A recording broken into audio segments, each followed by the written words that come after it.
Today, I'm going to share with you why LSAC is removing dozens of LSAT prep tests from LawHub and how you can deal with the coming changes. For those who don't know me, my name is Steve Schwartz. I've been teaching the LSAT since 2005, and I personally improved my LSAT score from a 152 to a 175. Back when I took the LSAT, there were only 40-something exams available. Since then, LSAC has slowly been releasing 4 exams per year, starting all the way back in 1991 with LSAT prep test number 1. Since then, they got up to LSAT prep test number 94, plus a handful of unnumbered exams in the old logic games specific LSAT format, meaning that for all that LSAT history, 1991 until 2024, the LSAT contained logic games, logical reasoning, and reading comp. It went through a temporary change to the LSAT Flex format during the pandemic, but they got up to 94 numbered exams, a handful that were unnumbered. But now that LSAC is removing the logic game section after the June LSAT and replacing it with a second scored logical reasoning section, they are reducing the number of LSAT exams available from the 94 that are numbered, plus the unnumbered ones as well, down to only 58 numbered exams.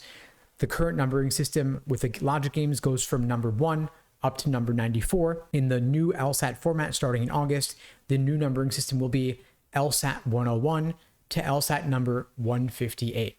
So why is it that the number of exams is reducing? Why don't they just keep the 94 numbered exams as they are and drop the logic game section? It's because LSAC has chosen to have the new numbered LSATs 101 to 158 contain an extra section to simulate the experimental section, which is unscored. What they're doing is they're taking the 94 or so numbered exams in the old format, dividing them up, splicing them, remixing them, renumbering them, and then renumbering them into the 101 to 158 format. Of course, this is creating a lot of confusion, and so what myself and others are doing in the LSAT prep industry is we are renumbering all of our explanation materials to reflect the new numbering system. LSAC themselves has released a handy conversion tool to go between the old format and the new format.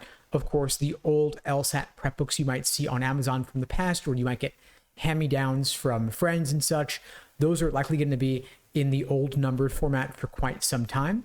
LSAC is releasing new books on Amazon, the new Triple Prep series, containing a couple of these exams in the new format, but I'm always going to recommend using LSAC's LawHub system online. They have their LawHub Advantage subscription so that you can do the LSAT prep tests in the new format.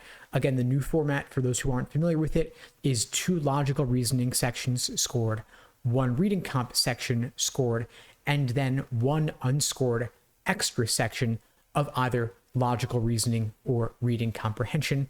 No more logic games on the exam, of course, either scored or unscored, and we can expect that LSAC will continue to test out logical reasoning to reading comp in that 2-to-1 ratio, since logical reasoning is going to be 2/3 of the test. So in other words, when you take your official LSAT in August or beyond, there's a 2 out of 3 chance you're going to have logical reasoning as your extra section, and a 1 out of 3 chance you're going to have reading comp as your extra section. And you'll also see this reflected in the LSAT practice tests on LawHub in the new August 2024 format. What this means is that you could potentially have 3 logical reasoning sections back to back on LSAT test day itself, with reading comp either before those 3 or after those 3.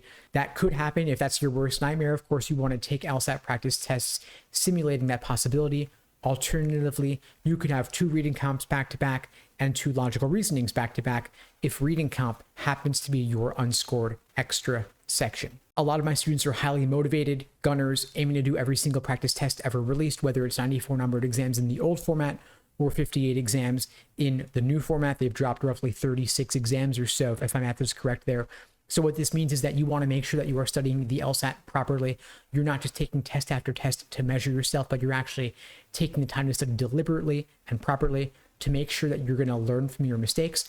I always recommend creating a personal day-by-day study plan, laying out exactly what to do every single day from now until the exam. If you'd like my help creating a plan like that, check out the links below to book a call with me and my team. We'd be glad to help you out.